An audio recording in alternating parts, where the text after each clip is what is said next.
We're going to take a look today at a situation in which we are given pictorially the graph of f of x, and we're asked to sketch a graph of g of x, which involves certain transformations of the given graph f of x.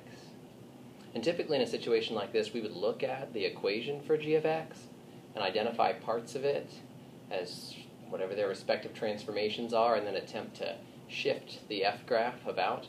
We're going to go at that backwards this time, and we're going to look at, could I attempt to graph g, and in so attempting to graph g, identify what those transformations are. So let's start, as with any good graph, by making a table. Now I know you typically say you can't make a table for g of x because g of x depends on this f function, and when there comes the point where I need to evaluate the f function, I don't have the algebraic representation of the f function. However, we do have a graph, so we can evaluate f. If the stuff inside here turns out to be a specific number, say 1, we could look on the graph and say, well, when x is 1, f of x is 4. And we'd be able to evaluate it graphically, and then use that 4 to continue calculating what the output would be for g of x. Now I want to stop for a moment before we approach this and just ask the question, what would it look like if nothing was happening inside here? What would happen to this graph if there was nothing going on inside? So in that case, the g of x function would simply be the opposite of 1/4 f of x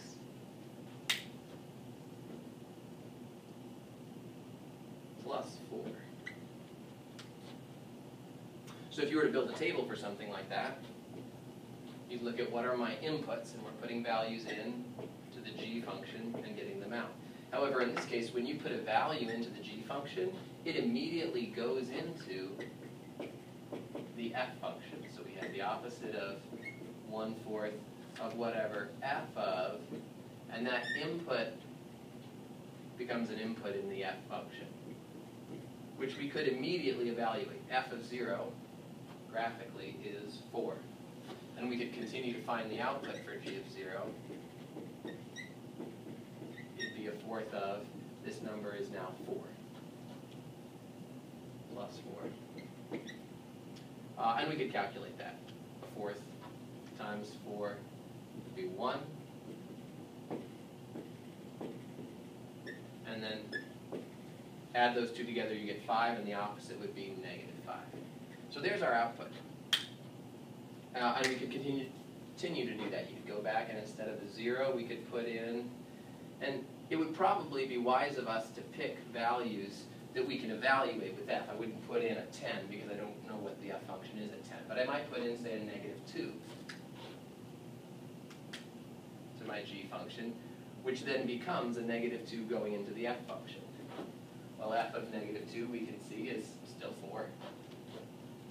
So this work carries on much the same. 1/4 times 4 would be 1. 1 and 4. We would also, when we put in a -2, get a -5 in the context of graphing g. Now, more importantly, look at what that's actually doing to the values. When you plug in a value for g, out comes the 4, but what happens to it? A series of things happen to the y value. It gets reduced to 1/4 of what it once was. Then it gets increased by 4 up to 5. And then it gets negated, comes out at -5. So our input values for this simplified version of g, once you've evaluated the f function, whatever value you are at on f, that value simply gets made to be 1/4 of what it was, which is your vertical compression. It then gets increased by 4, shifts it up 4, and then we would have a reflection. So we could come up with a pretty good sketch of this just by plotting those points and by looking at how the rest of that should work. So we've already said we have a couple points for this new function. When we put in a 0, we got out a -5. Put in a -2, we got out a -5. And if we picture this whole operation here getting compressed vertically, gets squashed down to be 1/4 of what it was. So we have, let's see, this is 5 1/4 maybe, so 1/4, that's just a little bit higher here. This, you have, I don't know, rough sketch, something like this. And then it got shifted up, so all of that's happening 4 units higher than it used to. So instead of hitting at 0, hitting at 4. These that were at 1 are now up at 5. It's a little higher. This one's up 4 here. So you'd have, and this is again just a rough sketch, something going on like this. And the whole thing got flipped over the x-axis. So that point there is now down here at -4 and -5. This was a little above 5, is going to be a little below 5. And everything is then going to be happening the opposite of what it used to be doing. So something like that. Now that of course only explains what's happening outside the parentheses. But if we start with the easy stuff, so if we start by what happened outside the parentheses, it gives us a leg up when we get to the tough stuff. So as we're working through the tough stuff, we'll note, okay, we've got out of the function, now we're just going to do whatever happens vertically. Now let's attempt to actually graph g of x. So we're going to build a table, same way we did before, by putting in x values. But this time, we have an additional challenge. Because when you put a value in for x, it goes through a series of changes based on our formula for g of x before you actually get to evaluate the function. For example, if we were to put in a -8 for x into this function here, it would look like this.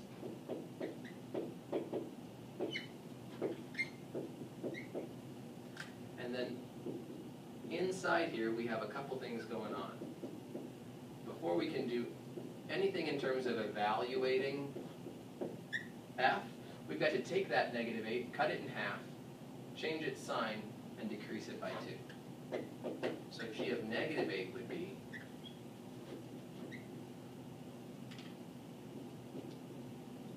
and we'd get a +4 here, cut it in half and change its sign.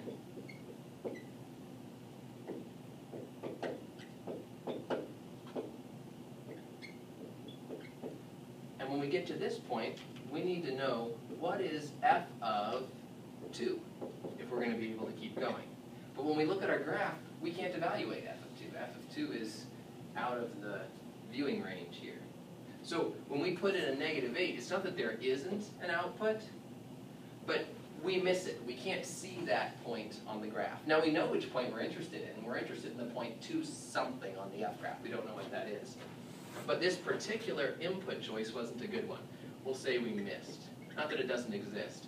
But more importantly, let's make a note. What is the corresponding value of, or ordered pair in f of x we were interested in? We didn't know the output when the input was 2.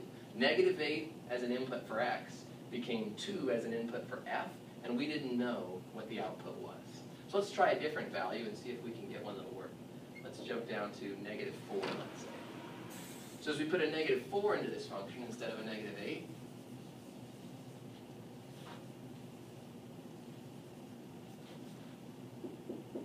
calculations are going to be very similar. -4 times -1/2 is a +2. 2 minus 2 comes out to be 0. So g of -4 does turn out to be something that we can evaluate.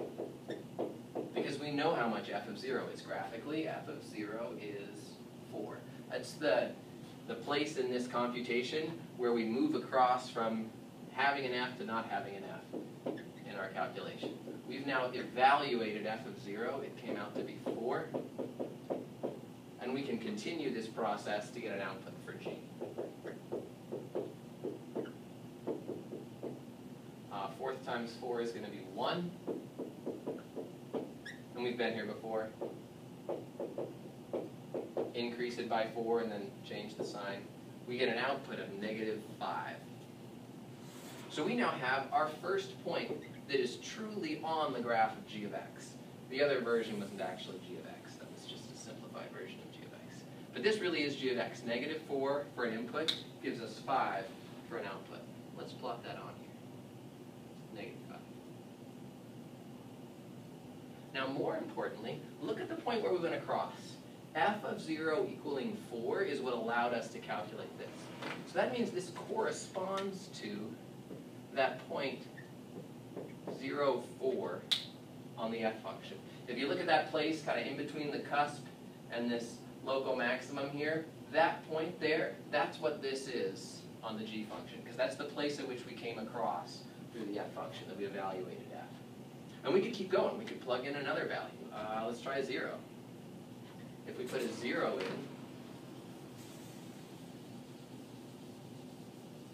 to g,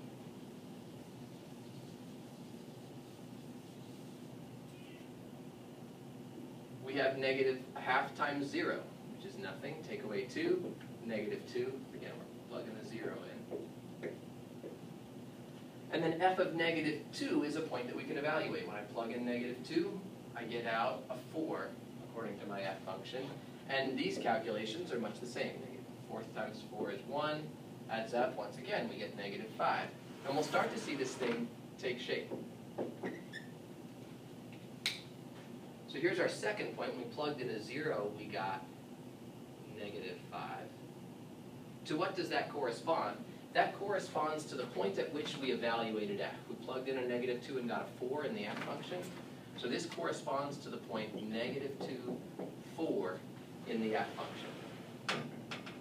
So here are these points that match up. When I look at 0, 4, and negative 2, 4, so it's these 2 points right here, 0, 4, and negative 2, 4, those became, and it ended up switching them, these 2 points here. And I'm noticing that it looks like this thing got stretched out horizontally. Those 2 points used to be closer together, now they're further apart. It also changed their orientation. Recall that when I put in a 0, that's when I came out over here. So we've seen some sort of a stretch and some sort of a flip, and our question is, why is that happening? What's going on as we plug values in? And I think it's going to become more apparent if we look at the actual operations here. So let's start to evaluate this while considering what the actual x values are doing. If we, for example, wanted to continue our table, and we wanted another value for x, let's say we wanted to do a 2. Think about what actually happens to the 2 when you plug it in this function. We may or may not be able to come up with an output, but think about what's happening to the 2 when it goes into this function before you can evaluate. The first thing that happens is you get half of the 2. Then you change the sign, which is how we would get to negative 1. Once we're there, we reduce it by 2. So that'll take us down to negative 3. Can I evaluate f of negative 3? Hey, we can. Look at that. F of negative 3 appears to be 7. So once you've evaluated,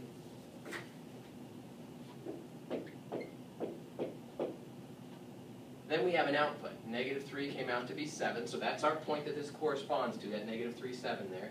And then a 4th times 7, we get 7/4.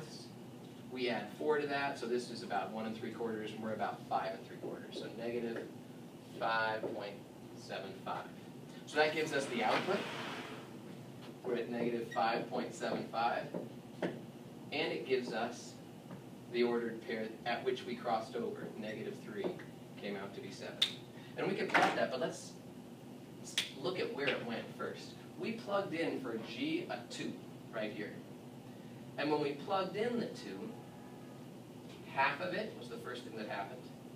Then that, and this is what we're doing with the x value on the x-axis here. 2 with half of it was 1. The opposite of that put us over here at negative 1. And then we decreased it by 2 to get to here. So now we're going to actually ask the question, what would happen if I was to try to figure out where does this point go? What kind of transformation would get me from the f point, negative 3, 7, to the g point that we just discovered? And recall that that g value was when we put it at 2, we got negative 5 3/4. Right about here. In order to trace it backwards, we have to realize something significant about all of these operations inside the function. They are not doing things to the x value of f. They are doing things to the x value of g. When you put in a 2 for g, it takes half of it, and then it reflects it, and then it reduces it by 2, or shifts it left 2. So if you want to know, how do I get back, you of course can figure that out as long as you know how you got there. When we have a g input, the g input has a series of things done to it. First, we take half of it, then we negate it, and finally we subtract 2. And the result is an F input. So we use the variable x in both situations, but the x's are inputs into G in the beginning, a bunch of stuff happens to it, then that x input is an F input. So let's say we want to go backwards. I know I ended up with an x input of, in this case, this point right here is -3, 7. The input for F was -3. What G value would correlate to that? Work backwards. I would have to add 2, so that'd take me to -1. Then I would have to negate it, which would put me at +1.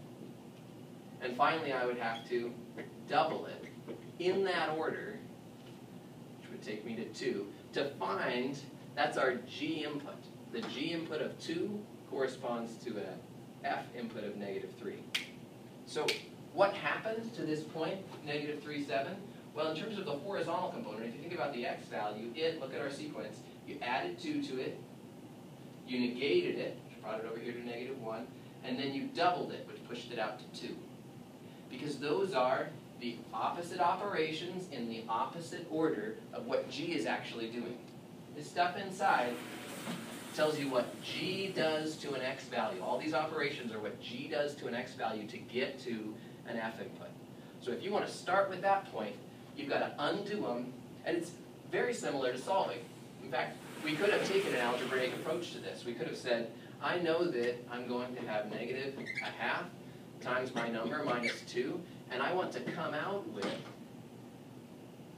that -3. I want to get to the F input of -3 here. How would you have figured out what x is? Same story. You would add 2 to both sides, and then you could multiply both sides by -1, and then to undo the half, you would double both sides. So the same steps that you do to solve algebraically, in the same way that you start with what's furthest from the variable by the order of operations, and undo those in order until you get all the way to the variable, that's the same order that we undo this stuff. We're now ready to graph this using transformations. So let's start with that point that we just had, -2, -3, 7. So if I take -3, 7 here, I'm going to first adjust it horizontally. I need to add 2 to it, then I need to negate it, which puts it over here, and then finally the x value gets doubled. So now I'm out here at 2. Once I've done that, then I come through the f function.